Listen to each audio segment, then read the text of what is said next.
Hallo und herzlich willkommen zu einem neuen Video. In diesem Video häkeln wir Schritt für Schritt gemeinsam diese süßen Glücksbringer, passend zur EM natürlich. Die Gesichter habe ich selber bemalt. Das sind 25 mm Holzperlen.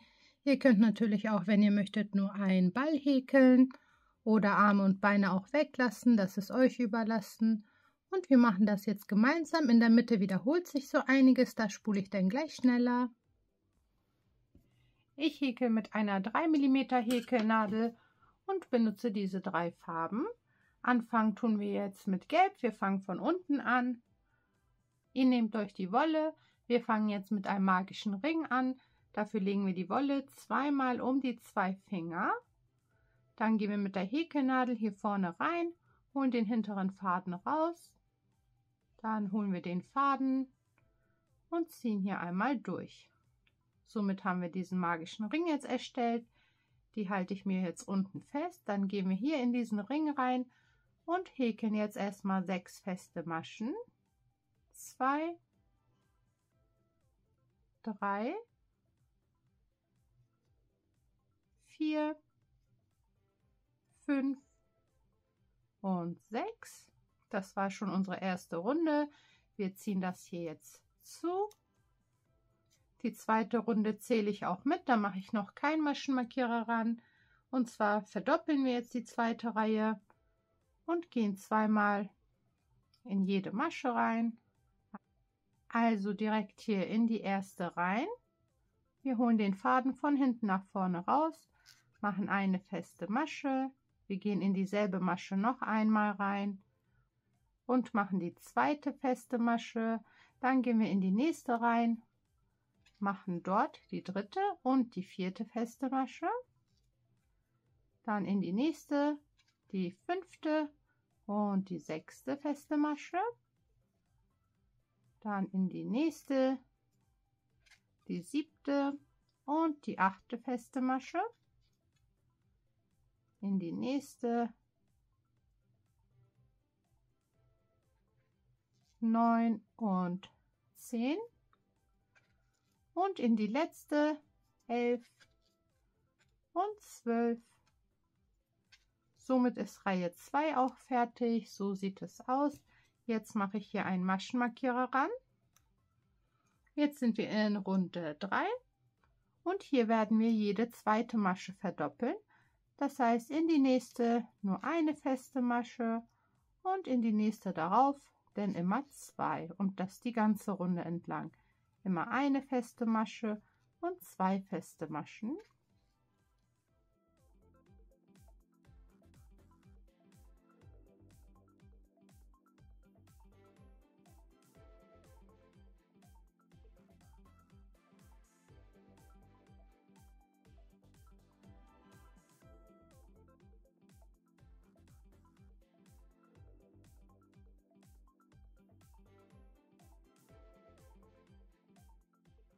Jetzt sind wir in der 4. Reihe angekommen und hier jetzt gut aufpassen. Hier werden wir am Anfang in die nächste Masche eine feste Masche machen. Die zweite Masche daraufhin verdoppeln wir. Und jetzt werden wir immer jede dritte Masche verdoppeln. Das heißt, in die nächste danach nur eine, in die nächste auch nur eine. Und die dritte jetzt verdoppeln wir, machen 2 feste Maschen hier rein. Dann in die nächsten beiden machen wir wieder nur eine feste Masche. Und in die dritte jetzt wieder 2 feste Maschen. Und das machen wir jetzt bis zum Ende der Reihe. Immer in jede dritte 2 feste Maschen. Und am Ende bleibt dann noch eine feste Masche übrig. Und die machen wir dann einzeln.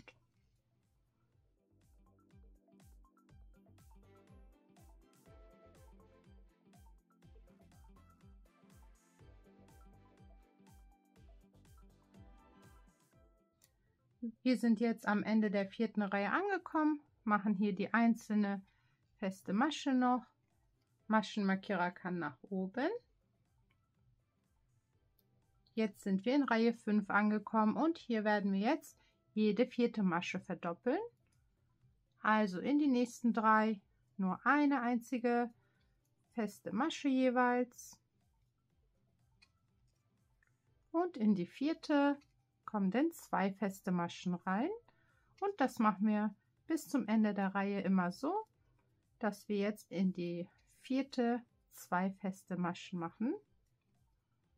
Und wieder bei der 4. hier angekommen, 2 feste Maschen, dann wieder 3 einzelne, in die 4. wieder 2, dann wieder 3 einzelne, in die 4. wieder 2 und das bis zum Ende der Reihe.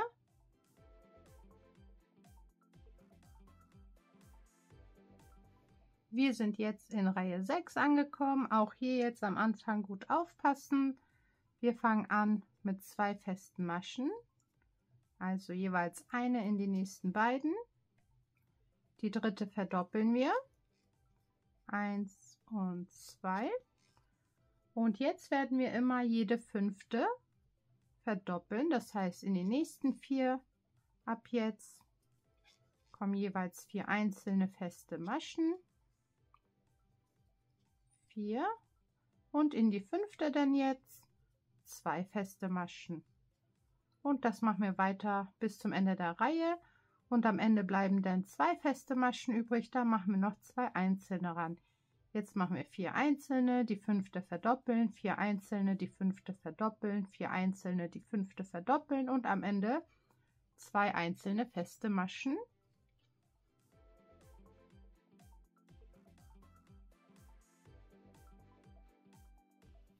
Wir sind jetzt am Ende der 6. Reihe angekommen.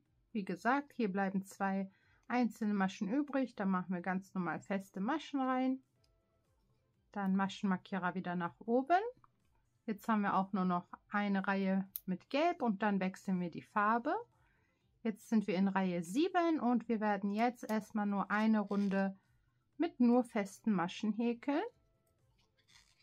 Eine feste Masche in jede Masche und das bis zum Ende der Reihe und dann wechseln wir gemeinsam die Farbe.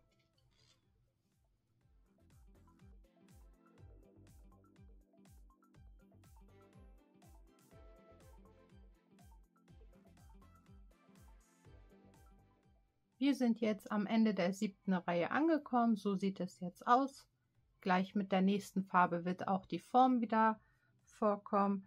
Jetzt versuche ich das mal zu zeigen mit dem Farbwechsel. Also wir ziehen erstmal den Faden hier ein bisschen länger raus und dann gehen wir hier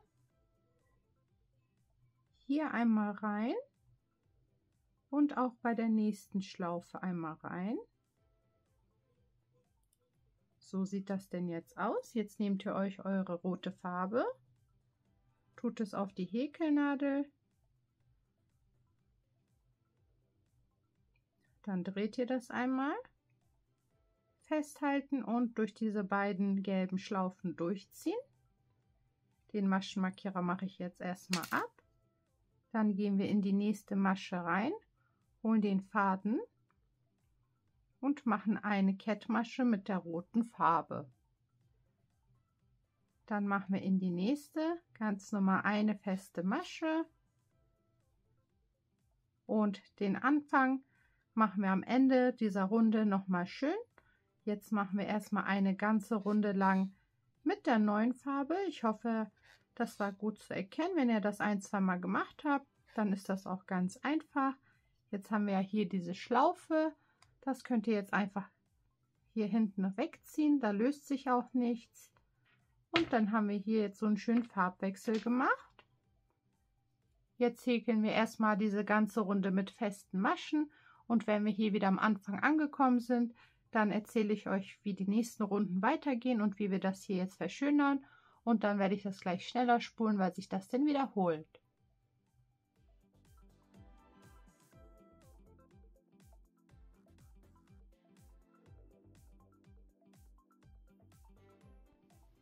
Wir sind jetzt am Ende der ersten roten Reihe angekommen. Das war jetzt Reihe 8.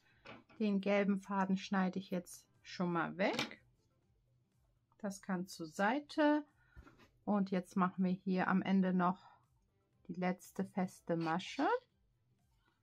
Und damit der Übergang nachher ein bisschen schöner wird, gehe ich hier vorne auch noch mal rein und mache hier noch eine Kettmasche, dann noch eine Luftmasche Und das war es auch schon. Jetzt können wir einfach wie gewohnt weiter häkeln. Das war jetzt Reihe 8 und Reihe 9, 10, 11 und 12 sind auch mit Rot nur feste Maschen. Immer nur eine feste Masche in jede Masche. Hier könnt ihr euch jetzt wieder den Maschenmarkierer ranmachen. Und dann geht es wie gewohnt weiter. Einfach nur feste Maschen in jede Masche, bis wir am Ende der 12. Reihe angekommen sind, und da machen wir wieder weiter.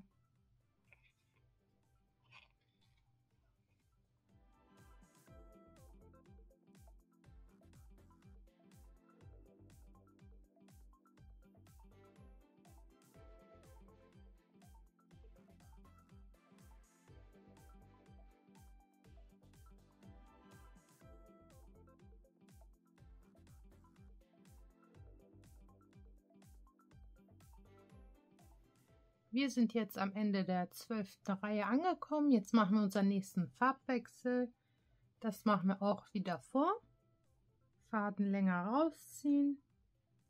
Dann hier in diese beiden Schlaufen rein.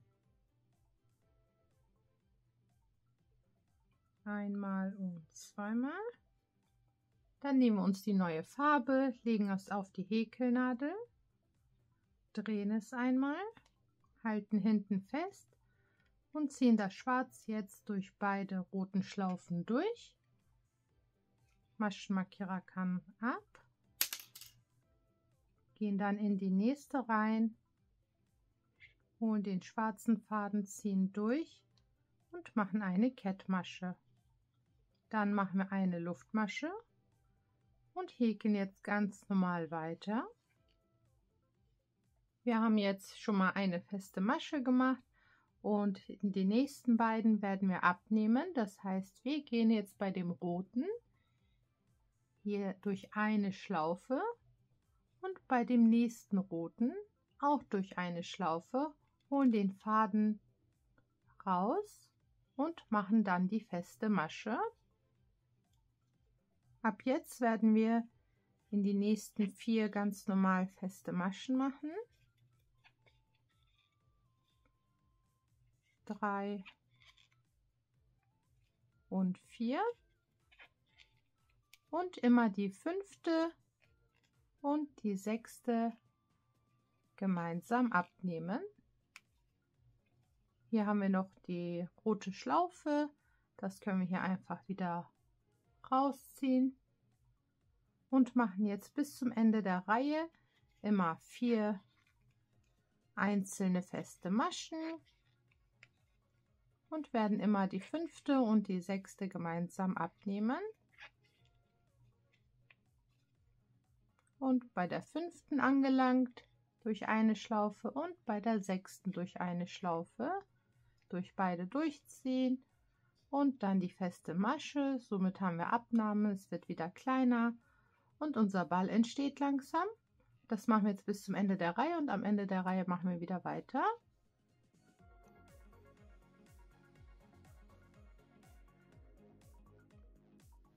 Wir sind am Ende der 13. Reihe angekommen, so sieht es aus.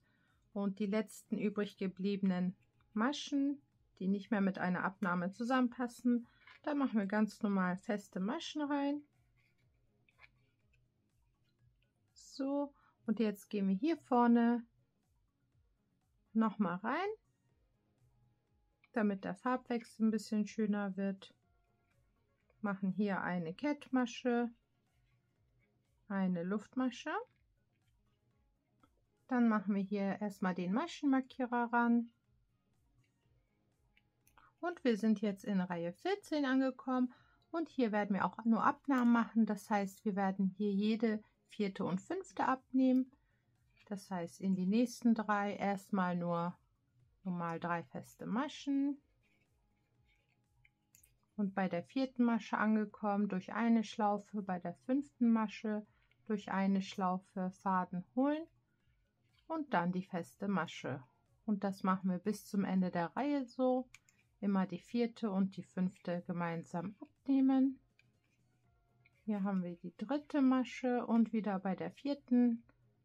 und bei der 5. durch eine Schlaufe und unsere Abnahme. Das spule ich jetzt noch mal schneller.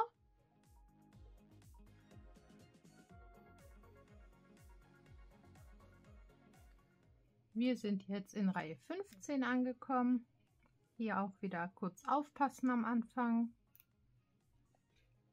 Wir machen am Anfang hier jetzt erstmal in die nächste eine feste Masche. Dann machen wir eine Abnahme.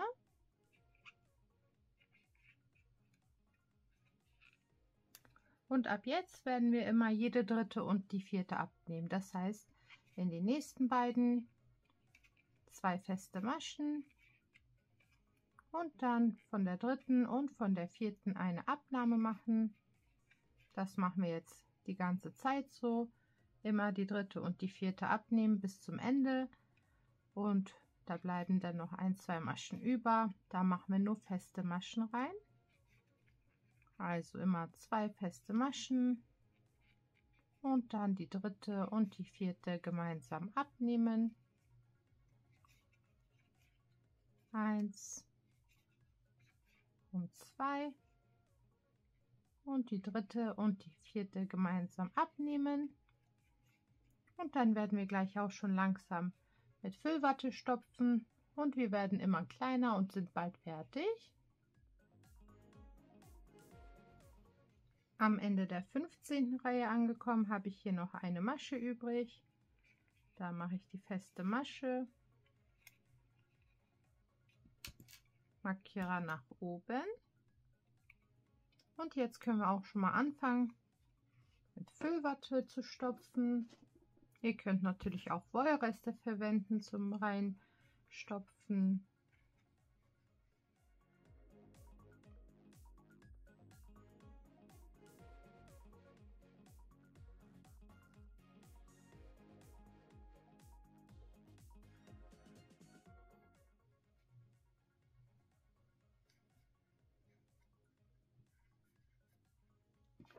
So, ich habe das jetzt ein bisschen gestopft. Es ist noch weich, aber auch nicht zu hart.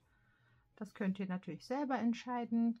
Jetzt sind wir in Reihe 16 angekommen. Hier machen wir auch wieder nur Abnahmen. Wir nähern uns dem Ende und schließen unseren Ball. Hier werden wir jede zweite und die dritte abnehmen. Das heißt, in die nächste machen wir dann nur eine feste Masche. Und von der zweiten nehmen wir uns eine Schlaufe und von der dritten eine Schlaufe und machen so die Abnahme und das die ganze Runde entlang.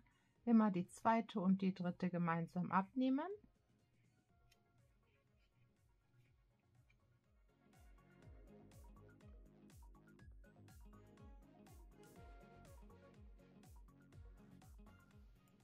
Wir sind jetzt am Ende der 16. Reihe angekommen. So sieht es jetzt aus. Wenn ihr möchtet, könnt ihr jetzt noch die 17. Reihe so häkeln, dass ihr immer die erste und die zweite gemeinsam abnimmt. Oder ihr macht das jetzt wie ich und ich mache das mit der Vernähnadel. Dafür schneide ich meinen Faden jetzt ein bisschen länger ab. Dann ziehe ich es hier raus. Mache hier einmal meinen Maschenmarkierer ab. Das kommt jetzt auf die Vernähnadel.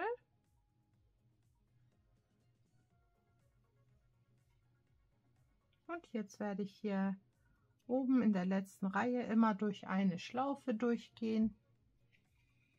Das hier oben die ganze Runde entlang.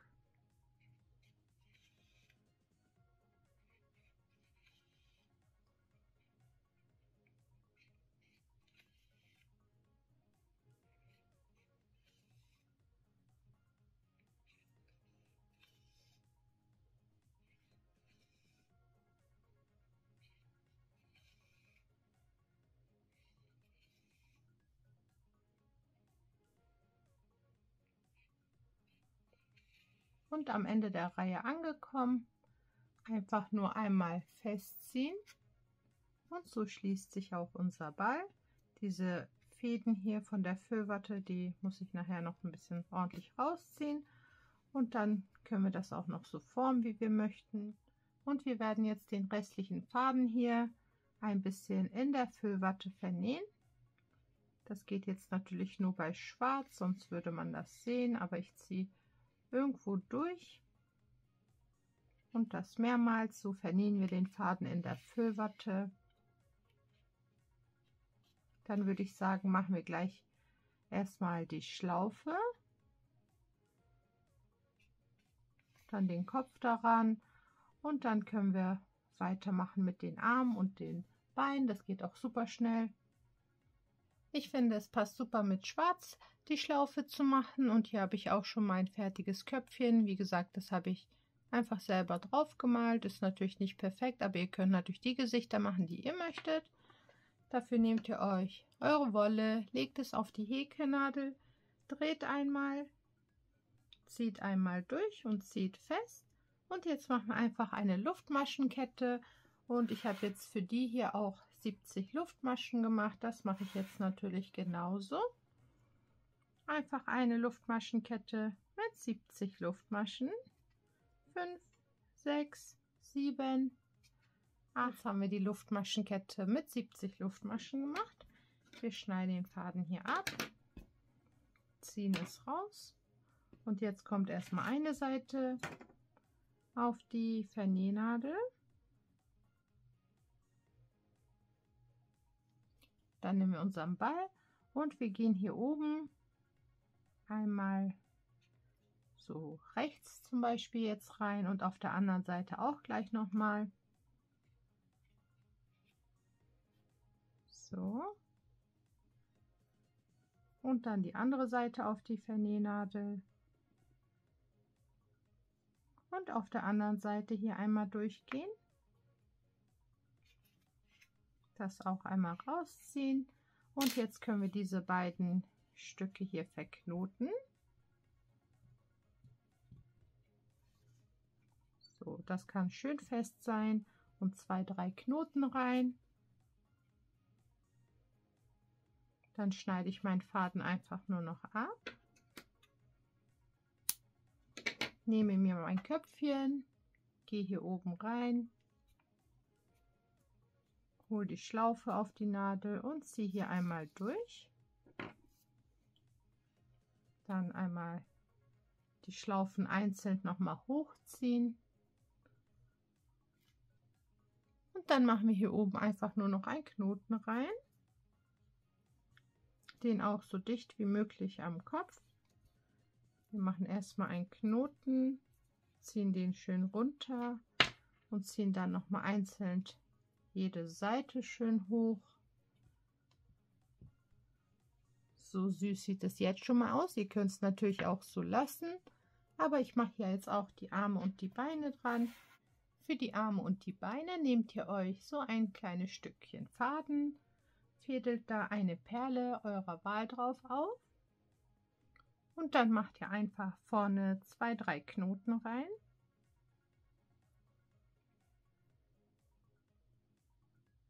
So, das vordere Stückchen schneide ich hier einmal weg. So ist die Perle jetzt nun befestigt, und jetzt kommt dieses Stück auf die Vernähnadel, und in der Länge und in der gewünschten Position, wie ihr möchtet, könnt ihr das denn jetzt an euren Körper einmal ranmachen. Das mache ich jetzt einmal im Schnelldurchlauf, und dann sehen wir uns am Ende noch mal kurz wieder.